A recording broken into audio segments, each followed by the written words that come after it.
All right. So what questions do you want to know today?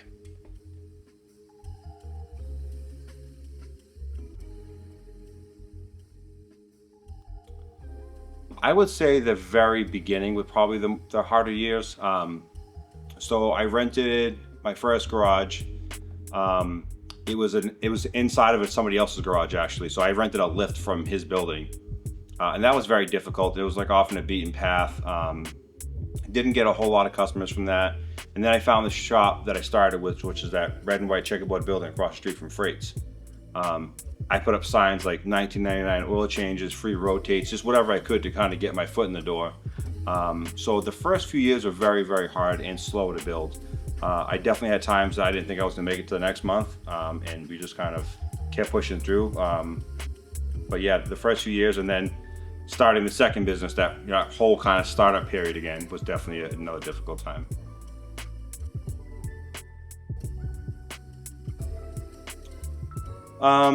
I would say so. There's probably a few moments, but I was working at an independent shop, and I was getting a bunch of work done and stuff. And he was just kind of running around and just telling me like, he had to run to the parts store, run this, and he's kind of running a bunch of errands. He was running to a dealership to pick up parts for a customer's car to get the job done, and the lady came in just so ecstatic that he ran around for her first thing in the morning. He came a few hours late to get the job done. And you could just tell like his moment of like proudness that like, I ran around and did my morning errands. I was late for work, but I got this lady her car back, and she was from like out of town. She was from like, I want to say she was from Vermont, but we did all this to get her back in the car, and the lady was just ecstatic about it. I was like, wow, like that's, we're actually doing more than just kind of working on cars here. We're actually really helping people.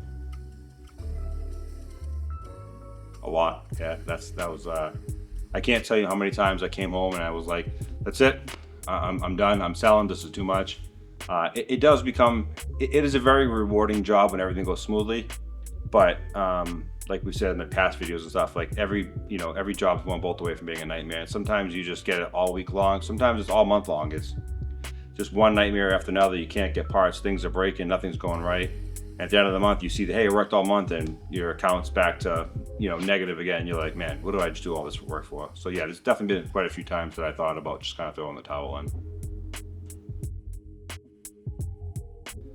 What kept me going is I had a family at home. That's what definitely kept me going. I had a family at home, and my employees have families, and I can't give up on the people around me, and that's one thing that I will definitely say I'm proud on. I don't let anyone fail behind me. So they have mouths to feed, I have mouths to feed. It doesn't matter what happens for that day. I need to come in the next day with a clear mind, start over again, and continue what we're doing.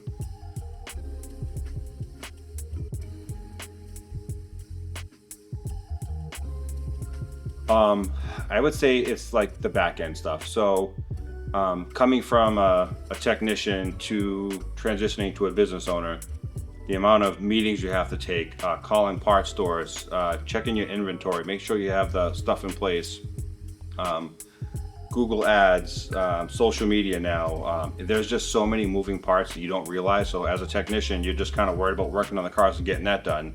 And then you now have to realize that, wait, is my social media getting done? Is my Google ads getting done?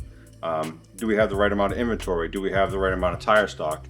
Do we have wheel weights? Do we have brake cleaner? Do we have oil? Do we have filters?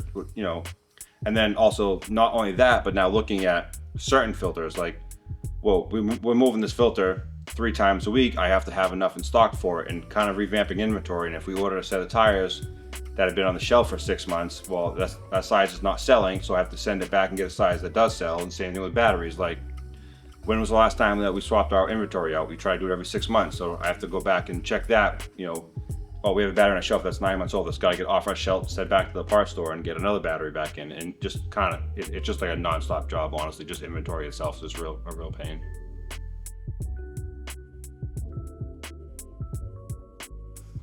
I think there's quite a few things that make us different. One, it's just the way that, I think it's just the way that we run our business. And I'm not saying that anyone runs it wrong or right, and everyone does it their own way.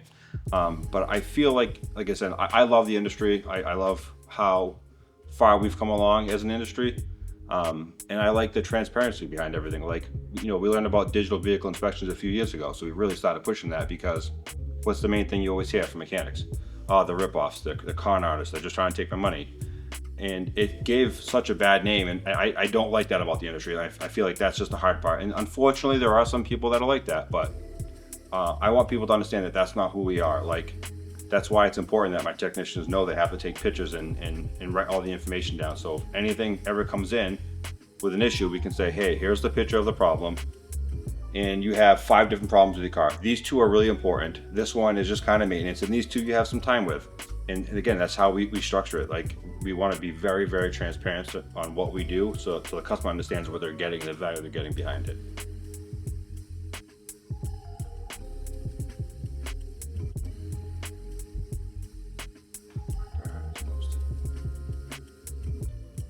I would say just the transparency. It starts with the front of the house. It starts with service advisor. That make sure my advisors are calling, that they're friendly on the phone and they're informative. I want the customers to truly understand and break down what's going on with the vehicle, and that they have the best experience they can have with us, really.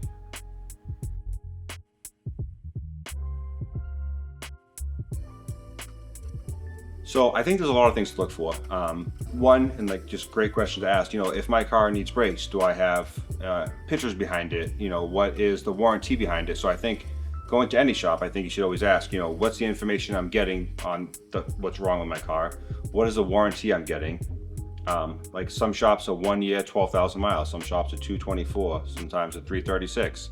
And what is that warranty looking like? Because some people say like, well, my warranty's, for 3 years of my brakes. Okay. And then come to find out the warranty is just in the parts only, not labor. It's important. I think that's a huge difference in your kind of warranty. Like, so our warranty is parts and labor. It doesn't matter what happens, we're covering the part and we're covering the labor. There's no cost to the customer after the fact. Training is the shop you go into. Their employees getting trained. We have shop crews that we use. We probably do about 40 hours a year each tech gets on updates and training of the new technology that's coming out as well.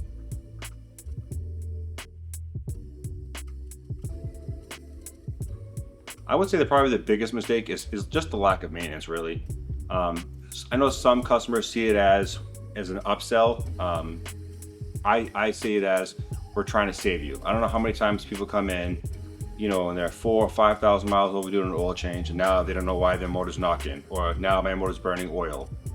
Or it's, car's got 150,000 miles, never had a transmission service done, and they wonder why the transmission's failed. It's that small maintenance that we'd be doing on your vehicles. We're not doing it as an upsell. Like, let's say if Toyota's recommending their fluid at every 60,000, that's what we're going to recommend them. We're at dealer intervals. If you're waiting 120, 150, and then wonder why you have training problems, so a $300 or $400 transmission service could have potentially saved you $8,000-9,000, and that's the biggest thing. It's why when cars come in and we do our inspections on them, which every car gets a 30-point inspection, we go by what's safety concerns. Safety is going to be the most important. What's going to keep you safe in the road, and then maintenance. You know what I mean? But again, maintenance is still important, but we obviously want to get the safety stuff done and first out of the way.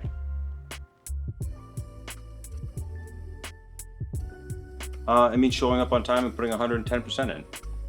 It means trying our hardest to get the vehicles done the same day for the customers. Again, most customers need their cars, and my employees know that we show up. We get there 15 minutes early. We figure out when we prioritize which customers need their cars at what time, what jobs are going to take how long, and what we can get done in a day. So that at 3 or 4 o'clock, we're not calling every customer and saying nothing got done. We're trying to prioritize what can we get done. So these guys understand when they bring the car in, they know they have to work throughout the day. They know what they can get done, and this way we keep our customers updated.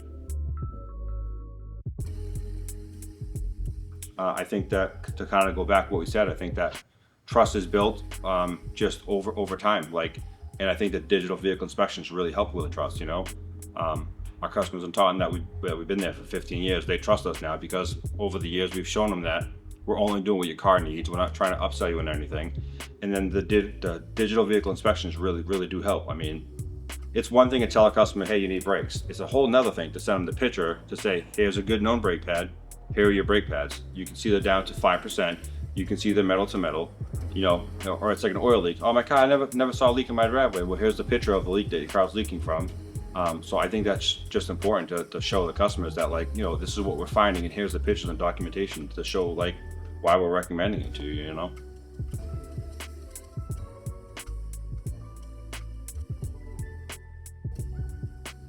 Integrity. That's one thing I do not compromise on. We only recommend what vehicles need. We're not salesmen at the end of the day. We're here to look at your car and figure out what your car needs to keep you safe on the road and keep your car lasting as long as possible. So we don't play the games of just recommending stuff that a car doesn't need to try to get money. We don't work like that. I always say this enough all the time. There's more than enough work to go around in every shop, or even in our shop, to keep us busy throughout the day. We don't need something that we're gonna recommend that you don't need for your car. One, it gives us a bad name. Two, we're too busy with stuff that we actually need to get done to scam a customer out of money for a service that they just don't need, you know. Quality. That's the biggest thing. I tell my Texans all the time, and they all know this. We're not here to do the fastest job. We're here to do the best job. If there's a job that you think that you possibly can get done, but you have to rush it, I'd rather call the customer and say, hey, this is where we're at. It's 4 o'clock. We probably have about 2 hours worth of work done. I could try to put you guys on it. We'd be running around like monkeys all day long. I just don't think we're going to have it done in time. So I'd rather have my technician slow down and get the customers okay to, hey, give me another day with this car. Let's make sure we take our time. We do this right. We do an inspection after the job's complete to make sure this car's 100%. We just don't want you coming back. So yeah, quality is a number one motto at Simon's. I'm hoping to build a company, kind of a community that'll be here for the long run, for generations, really. I personally believe that, and I truly believe this, that I built something great from the ground up. I built it on hard work and trust and honesty. I want to be around for a long time. Like I said, right now we have 2 locations, Taunton and Abington. I'm hoping one day we can get somewhere in the middle. And then the bonus side for that too is we're also part of a lot of programs. We're a Napa Auto Care Center. We're a certified auto repair. That people don't really realize this, but if you get your car serviced with us, we're a Napa Auto Care Center. Let's say you take a vacation, you're in Connecticut, and the alternator we just installed fails on you. We're part of a big network here, so if that alternator fails and you're in Connecticut, you can be covered for that part in Connecticut and get you back on the road again, then trying to scramble to figure out what's wrong with you, you know? Well, what's wrong with the vehicle, I should say, not what's wrong with you, but that came out terrible.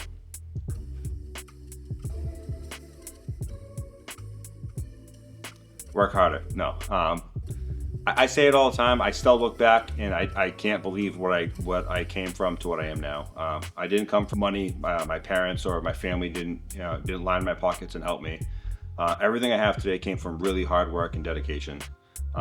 Whether it was working to 2, 3, 4 o'clock in the morning to get a customer's job done so I can keep a customer happy to show that I can get the work done. But yeah, I've like you said, I will say I'm thankful for my father and my mother and just the way I was brought up, that hard work got me here where I am today. And I'm proud that I stuck with it and I kept that mentality to build what I have here today. And again, if I look back 15 years from now at myself, I'd say no way I got that far.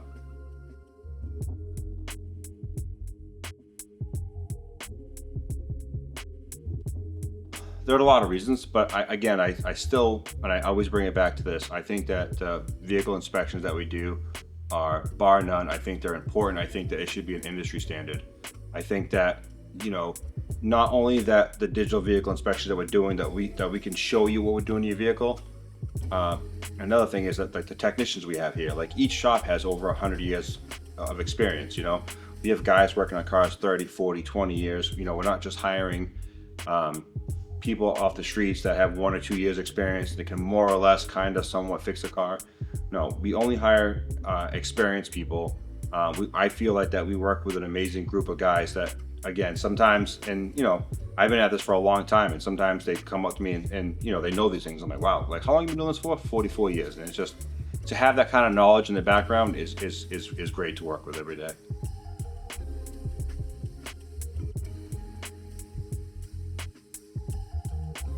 I would say that there's always going to be signs, and if you don't feel comfortable with the shop you bring it to, bring it somewhere else. Have a second opinion done. It's like going to the doctor, right? If you go to your first doctor and tell you need a knee replacement, you don't feel right about it, go somewhere else. Have a second opinion done. Bring it to a reputable shop and that has an understanding, and ask, what kind of experience do you have with this vehicle? Have you seen this problem before? Have you worked in this manufacturer before?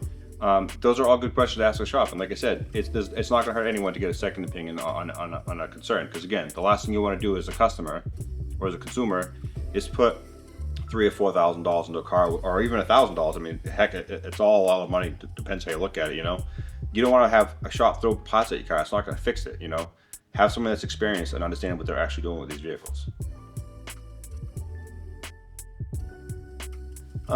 That's it. Like I said, I mean, I've said it before, and I am honestly so thankful for all my employees and my customers that believe in us, that have been with us since day one, and 15 years later, here we are, growing as a company. I'm thankful that they give me the opportunity to work in the vehicles. I'm thankful for my employees that come in every day and bust their butt working for us. And again, I say it all the time. I sometimes I can't believe I am where I am today. But I'm just thankful for the people and crews that I had around me that kind of got me where I am. So honestly, thank you to everyone, really.